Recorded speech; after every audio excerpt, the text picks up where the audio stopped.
On one of those occasions, I got this book. So I've had this book for a couple of years. It is very old. It's quite an old book. And when I say old, I mean we're talking psychology with this kind of thing. I'll remove the dust jacket. And things like that really update quite, fairly regularly. So in terms of how old this book actually is, I think it may have been published in 1976 originally. I mean, you can kind of tell by the pictures that are used in it. But it is an interesting book, and what I quite liked about it was that I kept it in the van, and whenever I was bored or was waiting for, I don't know, someone to give me some keys to unlock a job or something like that, I used to get books like this out. I'd have them in the rack above, and I'd just pull one and have a little flip through. And hypnotism, psychology, witchcraft, it all very much goes hand in hand, and like many things with the Thoth witchcraft shop content, I like to talk about stuff that is controversial and that makes people feel uncomfortable. And I think hypnotism is one of those things that makes people uncomfortable. And I don't mean people as in we're scared of hypnotism. We're scared of like people like Darren Brown controlling our minds and stuff. What I mean is that magical practitioners are very much scared to dabble with or entertain certain ideas because it would mean a big paradigm shift. So within occultism and magic, you have these kind of theories as to how magic works and such. People have their own ideas, and a lot of these people come from kind of different backgrounds, whether it be career, occupation backgrounds, cultural backgrounds or whatever, but backgrounds as in how they see or how they've been taught magic works. And one of the big ones is psychology, placebo effect, and the unconscious mind. So the thought process is whenever someone does any magic, or if they evoke a spirit of some description, what they're doing is they're actually just evoking or seeing a manifestation of something in their own mind. So they're kind of, I don't know, talking to themselves, I suppose you could say, when it comes to spirit evocation and invocation, that there isn't really a sentient part, it's just a part of their own psyche. When it comes to spellcasting and make manifestations, magical manifestations and stuff, there would be the thought process of, well, all I'm doing is I'm programming in some way and getting my conscious mind and unconscious mind on the same point and really want it, and then the universe will grant that to me because I want it and I know intrinsically that I'm going to get it. Therefore, sometimes that actually happens. So there's this kind of idea. There's this makes some people uncomfortable, particularly religious people that may feel like magic, witchcraft, all of that kind of thing is dealing with the gods, is dealing with higher spirits, higher entities, all that sort of thing, something outside of themselves. You get like the idea of some of the Neoplatonist type people that think, well, I'm connected with everything else. I am just an aspect of a great immover. I think that's what they call it, the Platonists. The all, let's say that's more modern.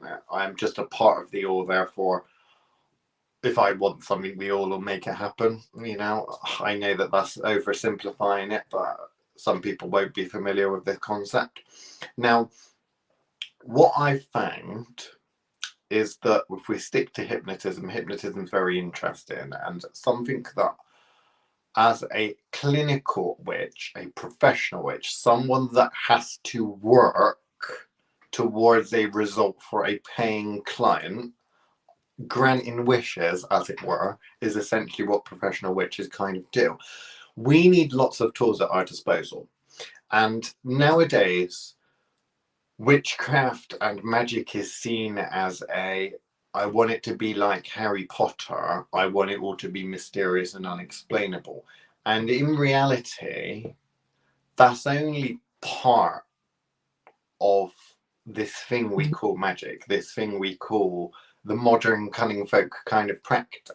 like my kind of practice, you're utilizing your knowledge, okay, in order to solve a problem. And sometimes that is magical knowledge, so things that isn't yet to be explained by science. Sometimes it's very mundane and simple stuff, you know. Sometimes it's just simple advice. Sometimes it is physiological things. Now, when it comes to how I help clients, or how I would go about helping a client fix a problem or solving a problem for a client, no matter what it is, I can utilize psychology. I can utilize and affect them on a psychological level, right? I can also affect them on a physiological level. Normally that's where the potions and stuff often comes in. I can also interfere with them on an energetic level. Okay, and that's where we tend to go to. It's all magical. It's all about the energetics. And all of these things, these three things, they are in a state of balance. Truly great magical practitioners, if you want to be truly great at energetics, or you want to be truly great at psychology, or you want to be truly great at the physiological kind of medical science perspective, I personally feel that you need to go in all directions, because these various three directions, okay, they all hold secrets, okay, and they all balance each other, and you need all of the pieces to the puzzle. Psychology holds secrets to pushing into the realms of the physiological effects, physiology, okay? Psychology, and delving into that, also creates, I shouldn't say creates, solves and helps you piece together mysteries of the energetic components of things. Energetic components ties psychology, physiology, all of this sort of stuff together, moving in all of these different directions. And within any of these kind of three, and we'll just stick to these three basic directions that people tend to go in, they often go in them because they have an interest in those things.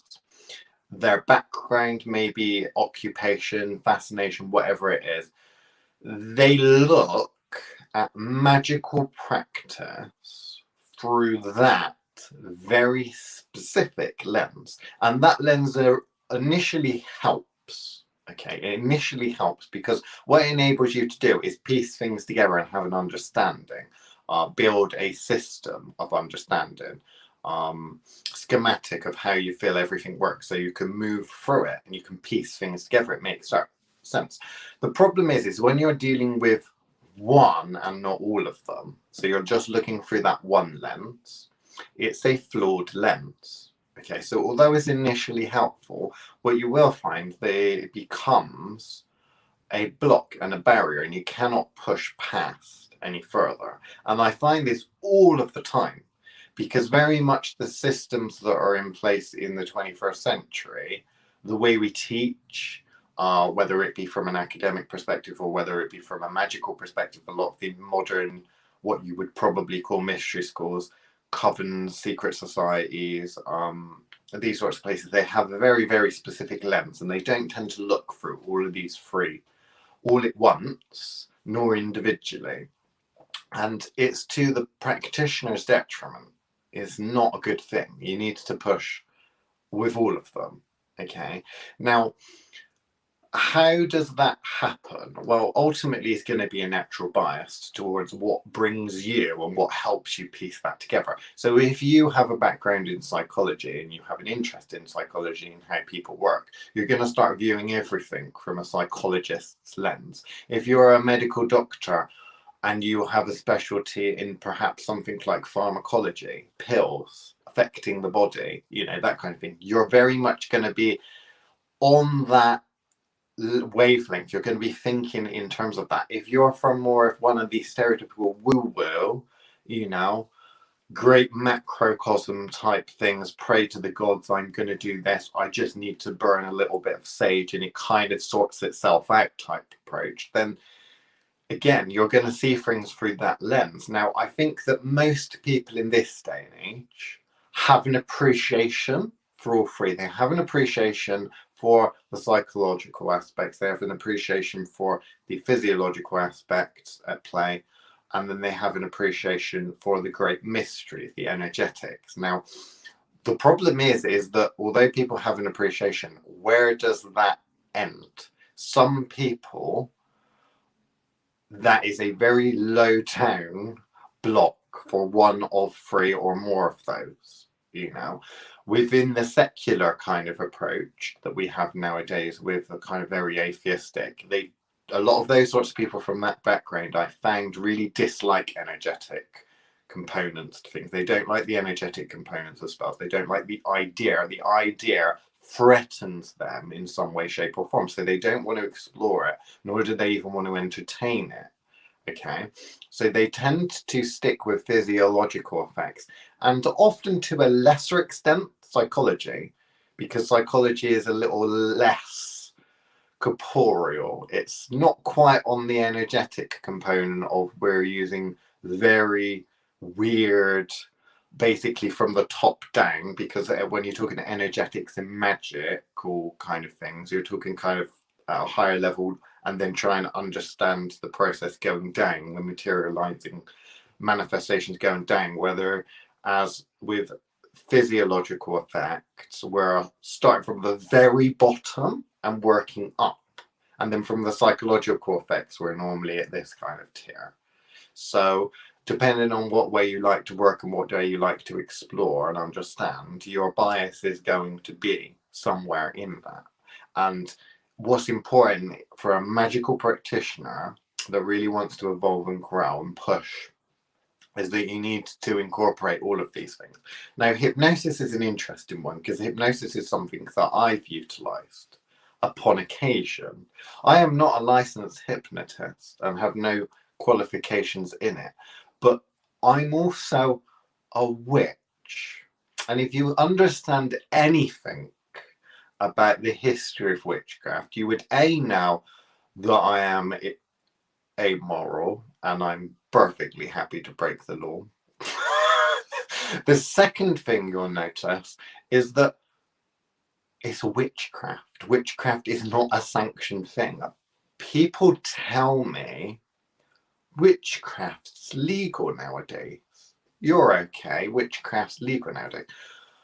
The Witchcraft Act may have been repealed, but witchcraft is by no means legal. And I'm not talking about going off abroad to places where they still kill witches, right? I'm talking about witchcraft is a very much like, you have this idea of theoretical science, you have this idea of fringe science, you have this idea of moving in scientific directions in a laboratory, in directions that we don't have legislation for, that we do not really fully understand, you know, that most people don't even can't even comprehend or imagine in their wildest dreams, as to the sort of crazy ass experimentation and stuff that goes on in laboratories around the world, right?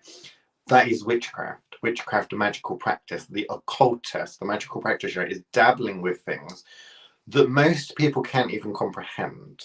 So when it comes to understanding legally what you're able to do and what you're not able to do, the only thing you can go for is whether witchcraft is moral, not moral, whether it's legal or not. We condense this into ethics, morality, the spirit of the law. Okay, I can go and I can perform a killing curse. I could kill someone using a curse. No poisons, no guns, no knives, nothing. They can be on the other side of the world in Australia. I could do a spell, magical manifestation of something to kill someone. Some would say that's illegal. Illegal, okay. Is it illegal? Well, technically it's illegal to kill someone, but where am I being prosecuted? Would I be prosecuted for that? Let's think about that. Would I be prosecuted in the UK? Well, I haven't killed anyone in the UK. The dead person's in Australia. Would I be prosecuted in Australia? Potentially. I mean, how are they going to get over here? Prove it in a court of law that it was me? Magic proven in a court of law? How are they going to do that? If I got a gun and shot someone, forensics, eyewitnesses, CCTV, all of that jazz, yeah. But magic doesn't exist. So we have this spirit of the law, this spirit approach of, well, it's wrong legally to kill someone, but we don't think on a legal perspective, or there's either not enough evidence to support it, because we don't have access to astral CCTV and cannot see the exchange of energies that were you created in order to make that manifestation occur, or we don't believe that it's possible in the first place, right? Is interesting, which casts a very, very grey area. I think I'm going off on a little bit of a tangent now, but please forgive me for that.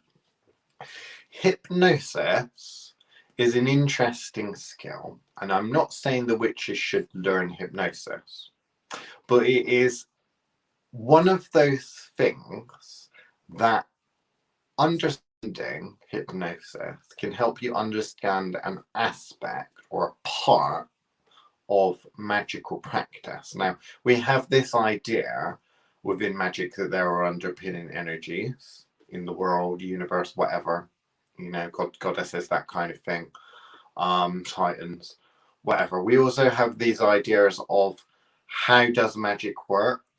Okay, what part do we play with magic? How does the magical, depend on what type of magic you're using, how does it work? We also have the idea of trying to structure, to try and work out how the universe in general works. And therefore, because you're part of the universe, how do you work? Okay. Understanding how to affect change in another person or in yourself kind of need to, if you're going to be controlling that manifestation and you're not just going to be hoping for the best, you need an understanding of how the person works. I could fix that printer over there underneath the box by taking it apart and fucking about with it. Okay, and I might get it to work. I might tinker about with it, hit it or something like that, and maybe something inside one of the moving components might have got a bit jigged. It might sort itself out, it might start working. In order to ensure I can fix it, realistically, I need to understand how the printer works in the first place, so that I can look at it, diagnose it, and understand what it is that I'm seeing that's out of place, assuming it's just one thing, right? So when it comes to people, when it comes to manifestations in the world, can really truly controlling that, being a master of that transformation, transmutation, manifestation, whatever we're going to call it, depending on what you're doing, you need an understanding of that. Most of magic is I don't really understand how it works, I just copy and paste this little formula. And that is literally the equivalent of me being told, switch the printer off and switch it back on again.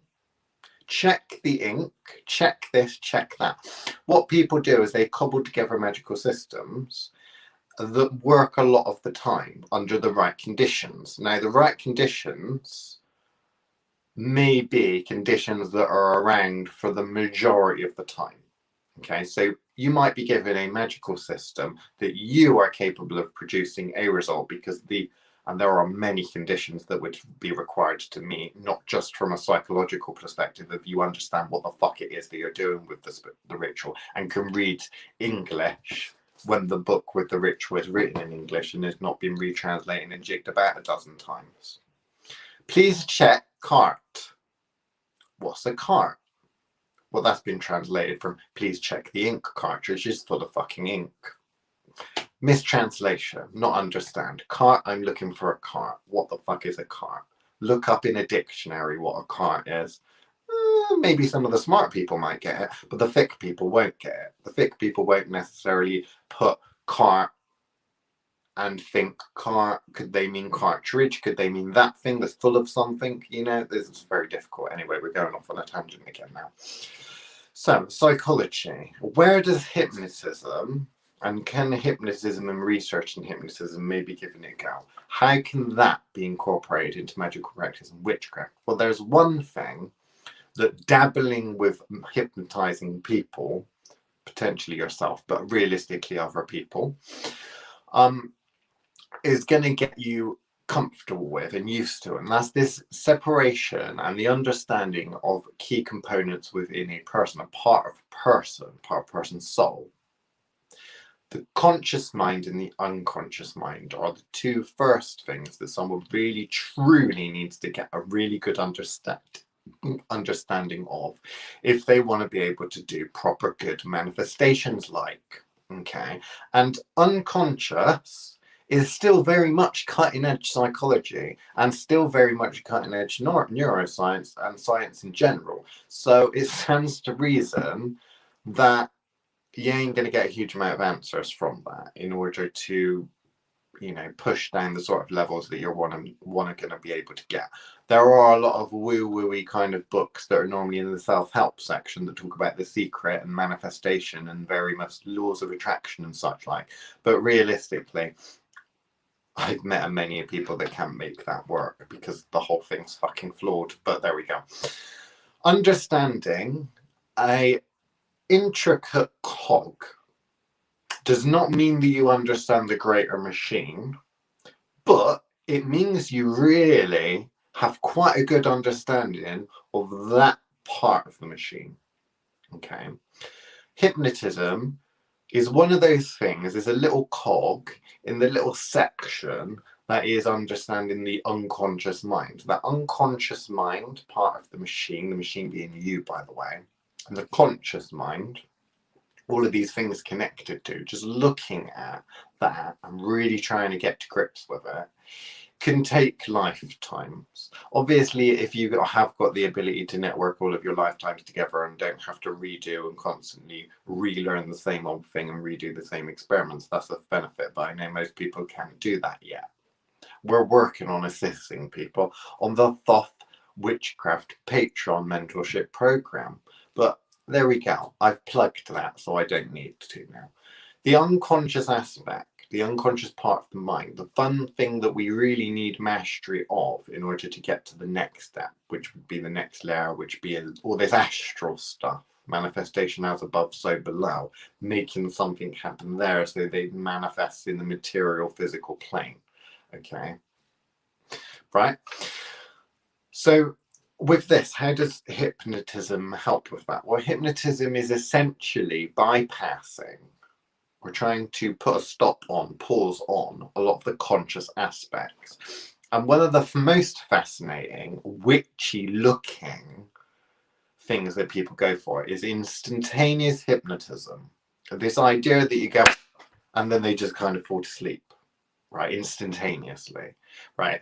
For most, hypnotism doesn't work like that. We can get into the ideas of exactly how hypnotism works, and not everyone can be hypnotized and stuff like that. But at the end of the day, you can buy this book, you know, or a book on hypnotism, or listen to lectures if you want to understand more about hypnotism. I think this is less important because there's a dozen lectures out there that are going to talk about that, and you can learn that. You can enroll on a hypnotism course and learn to hypnotize people. That is an interesting. You know, we've got 20 minutes left and I want to make specific important points that you won't see anywhere else. Okay.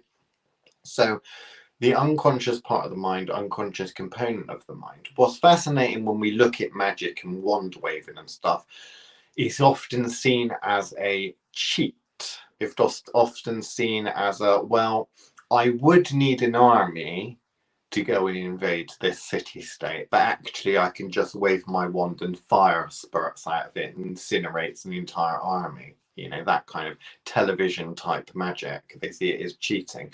Now, I'm not saying that that isn't possible. A lot of magical practitioners would say that that is possible.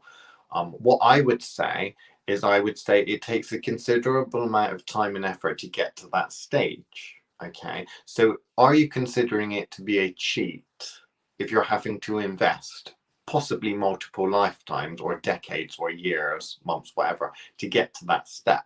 Groundwork, you see. No different than I want to pick up 150 kilograms myself, okay? Some people will be able to do that, but they will probably have put some level of training in order to get to do that. All you would necessarily see is that person, guy or girl, walk up to that big weight, load, whatever, pick it up, and they're like, you just did that really easily. That's like magic. Okay, skipping the background bits. Obviously that's boring, but I needed to put things like that in, make it very clear because of the slow people that may be listening. That's not politically correct, I know. You can write that in the comments. It never ceases to amaze me when I purposefully say things that I know will upset people, that they decide to put stuff like that in the comments. Assuming that I care, which I don't, but also more importantly, the amount of people that leave bull crap like that in comment sections and stuff, instead of actually picking on the interesting points and expanding them, fascinates me. They would much rather delve into something very stereotypically boring, polarizing, and oversimplistic than really delve into comment sections. I've just find that crazy. I mean, comment sections, I know I'm going off on a tangent. Comment sections, you have the opportunity to put your point of view for something really great, to truly put something. And realistically, most people would put, yes, I agree with that. No, I don't agree with that. I hate you. You're an idiot. Or something like that. They don't, it just strikes me as very strange. But then I've never got this social media lark. Anyway. So, what aspects do we need to think about when it comes to hypnotism? Now, the magical component, like I talked about, the person with the big weight and stuff like that, people gravitate towards hypnotism because it's like stage magic, because it is like, oh, look, I've got eerie powers, I've put you to sleep, or I've made you dance around like a chicken, okay? Or I've utilized hypnotism in that kind of instantaneous magic, woo-woo-y, cool theatre, television, film looking kind of approach, which people like and they gravitate towards that. Actually, the real key and the real thing that hypnotism has to offer is a greater understanding of tinkering, being an extremely quick and economical way of tinkering with the unconscious aspect of a person. Okay, now we go through many stages of learning all of this meditation bollocks and all of this sort of stuff, and having to go through this huge big rigmarole of being able to go for a transmutation. Even if you take the woo-woo-y crap like you read in The Secret or these self-help books, where you've got to go through a whole journey to then just understand something as simple as, I just need to believe it and I'll get it. If I believe I have it, I will get it, type thing. It's like a process for a lot of people. Hypnotism is literally a key to a door of the unconscious mind. And when you want to tinker with that, hypnotism is great. Now, when I worked with hypnotism, I don't work with it from a hypnotist's perspective of using it to assist people. So in this book, it will give you ways in which hypnotism is used from a medical perspective. So say someone's got cancer or they're in considerable amount of pain, a hypnotist may take that pain away.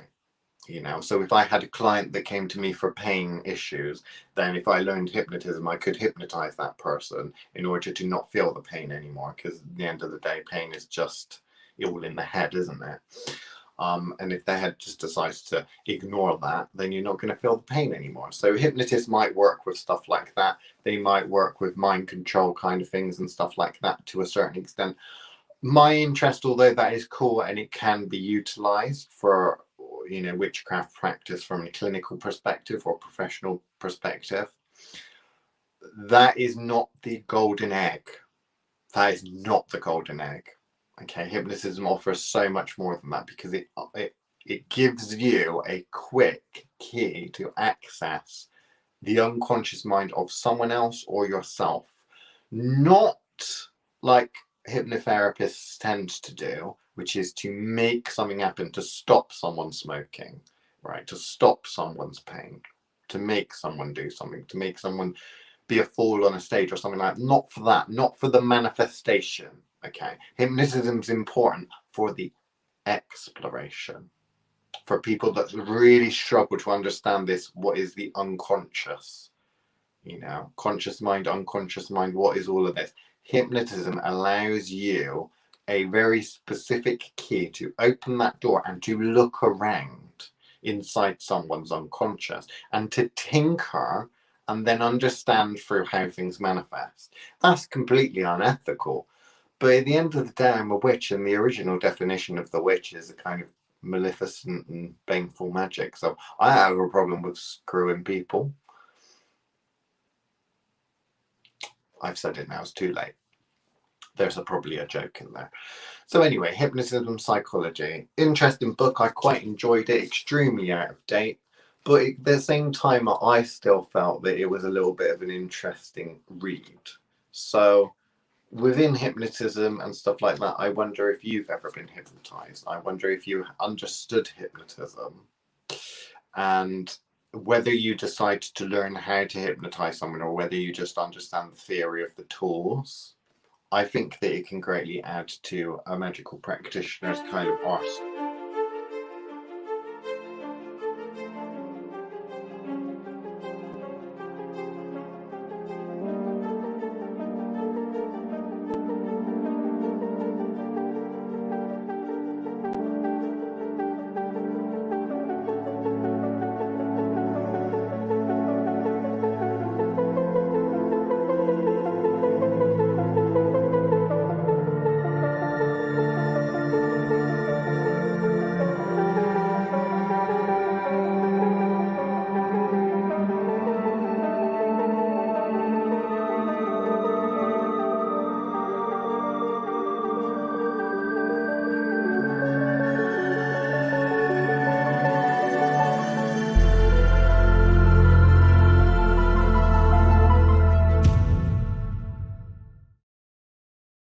Well, I suppose this is kind of like the outtake section because I didn't actually mean to press that button, but oh well.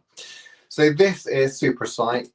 We didn't really talk that much about the book because you'll buy it or you won't buy it. And in the end of the day, what does my opinion matter? I mean, do you trust me to tell you to go and buy a book and that it'd be a good book? I've read every single Twilight book. I should give you off my taste in books. I mean, come on. I can't give you advice on what books to buy or not buy. But what I can do is talk a little bit about what my understanding of the book and how I got something from it. There we go. I suppose we'll just leave it there. So